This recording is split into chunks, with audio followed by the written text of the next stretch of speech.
Cordial saludo, estimados estudiantes. En este video tutorial quiero explicarles eh, el comparador tipo if, el ciclo for y la estructura de programación switch case, todas en JavaScript. Entonces, para implementar una estructura tipo if else, lo que debemos hacer es lo siguiente. Aquí vamos a comparar dos números, podemos usar el 15 y podemos usar el 3, y me dice que el número 1 es mayor que el número 2. En el caso que sean iguales, entonces coloquemos aquí el 15. Nos dice que el número 1 es igual al número 2. Coloquemos aquí un número menor. Nos indica que el número 1 es menor que el número 2. Entonces, ¿cómo se hace esta comparación? Entonces se hace de la siguiente forma. Creamos un documento tipo HTML, invocamos el framework Bootstrap para mejorar el diseño de nuestros formularios. Realizamos el script, pero antes del script vamos a realizar el formulario. Se va a llamar comp, la acción if.html, método envío de datos post. Tenemos dos cajas de tres cajas de tipo, dos cajas tipo texto, tipo número, y una se llama A y la otra caja de texto se llama B. Entonces, para ingresar los dos números, lo importante es que estén con el name A y con el name B.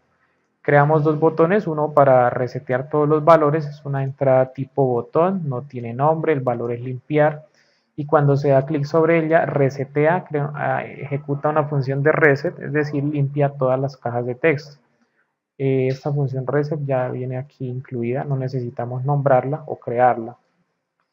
Y otro botón de tipo, otra entrada de tipo botón, no tiene nombre, el valor es comparar, para hacer la comparación de los dos números. Cuando demos clic sobre ese botón, va a ejecutar la función de JavaScript que se llama compara.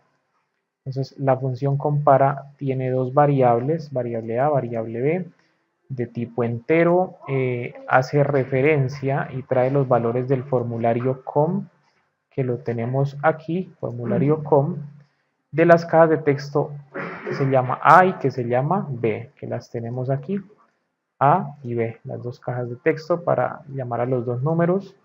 Hacemos tres comparaciones, una para ver si A es igual a B y nos muestra una alerta que el número 1 es igual al número 2.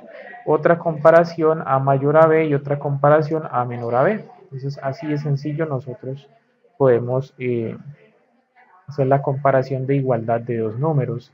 Tenemos que tener en cuenta que aquí debemos trabajar con parseInt, o sea, variables de tipo entero para que él nos reconozca que son datos numéricos, o podemos trabajar con tipo pagefloat para trabajar con variables de tipo flotante.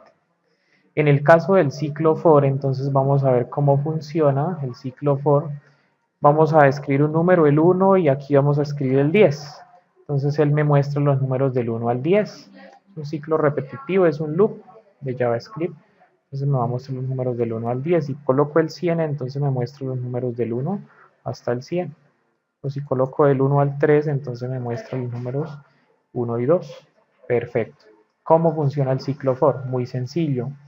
Entonces el ciclo for funciona de la siguiente forma: documento tipo HTML, creamos una función. Antes de la función vamos a trabajar con el formulario se llama F1, enlaza la acción ciclofor.html, que es el nombre de este formulario, método de envío de datos el post, dos cajas de tipo texto, una la llamamos A1, la otra la llamamos B1, y una entrada tipo botón que tiene un valor que se llama calcular y nos enlaza por medio de onClick. O sea, cuando demos clic sobre ese botón, me enlaza a la función ciclo de JavaScript.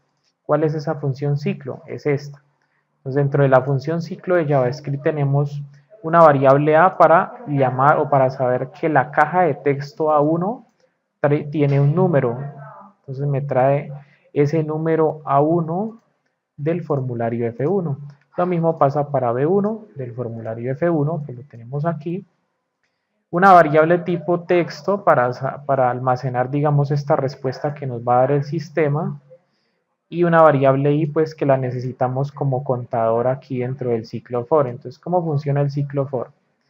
variable texto, perdón, en el ciclo for, entonces una variable inicial que va a ser a, o sea, el número que digitamos primero, es como el número inicial, y si la variable y es menor al límite del ciclo for, que sería el número el segundo caja de texto que nosotros programamos, entonces si se cumple la condición de que i sea menor a b,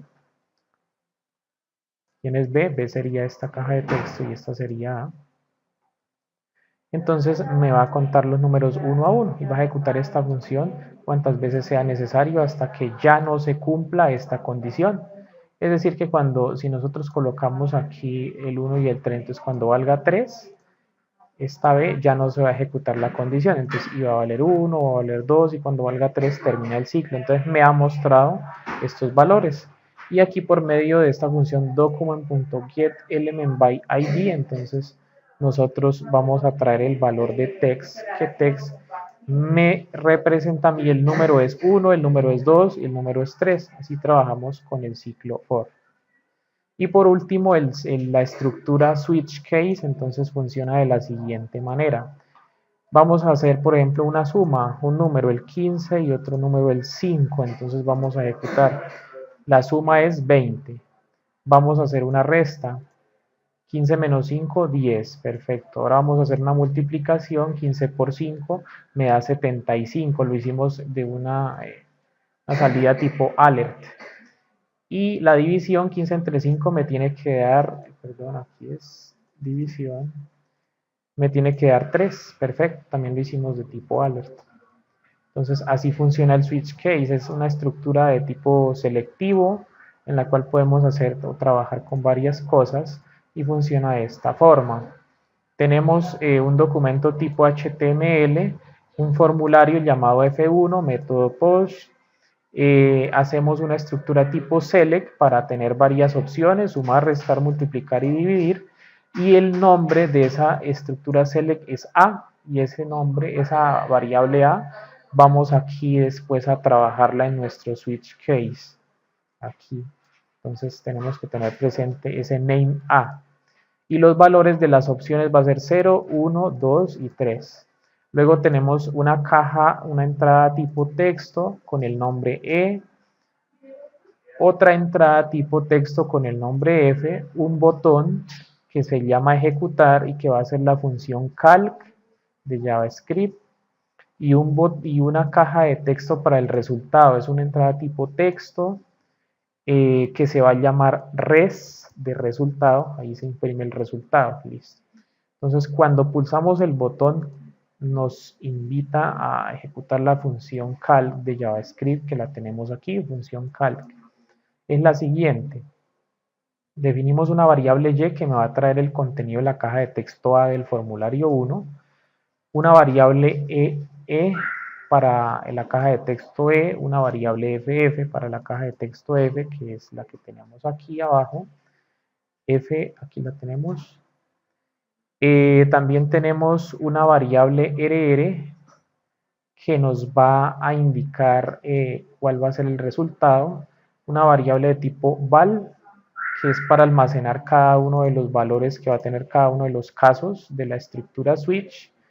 ¿Y qué vamos a hacer? Entonces vamos a switchar o vamos a validar cuál fue la opción que el usuario digitó. Entonces esa opción es la variable y, que es esta, que corresponde a la caja de texto A que tenemos aquí del select, donde el usuario me dice 0, 1, 2 o 3 para sumar, restar, multiplicar y dividir. Ahora nosotros hacemos lo siguiente. Tenemos que convertirla de tipo entero para que me reconozca que es un número. Luego vamos a hacer los casos. Caso 0, caso 1, caso 2 y caso 3. El caso 0 es una suma que se va a almacenar en la variable val de una suma de los valores EE y el valor FF, que corresponde a las cajas de texto E y a la caja de texto F del formulario. Y luego vamos a presentar la respuesta en el formulario, en la caja que dice res de resultado, y vamos a llevar la variable val para que me indique cuál es el valor de la suma. Hacemos exactamente lo mismo para la resta y para la multiplicación. Lo que nosotros hacemos es un alert, al igual que para la división, simplemente por presentar la información de una forma diferente. Lo podemos hacer de esta misma forma dentro del formulario o lo podemos hacer mediante un alert que me diga el resultado de la multiplicación es, y con un más llamo el nombre de la variable que es val. Al igual pasa para la división. Cada caso se termina con un break para saber que hasta ahí va la ejecución de cada uno de los casos. Toda la estructura switch va dentro de corchetes y la función también va dentro de corchetes. Y luego terminamos el script. Es así como trabajamos con las estructuras switch case, ciclo for, el comparativo if else. Muchas gracias.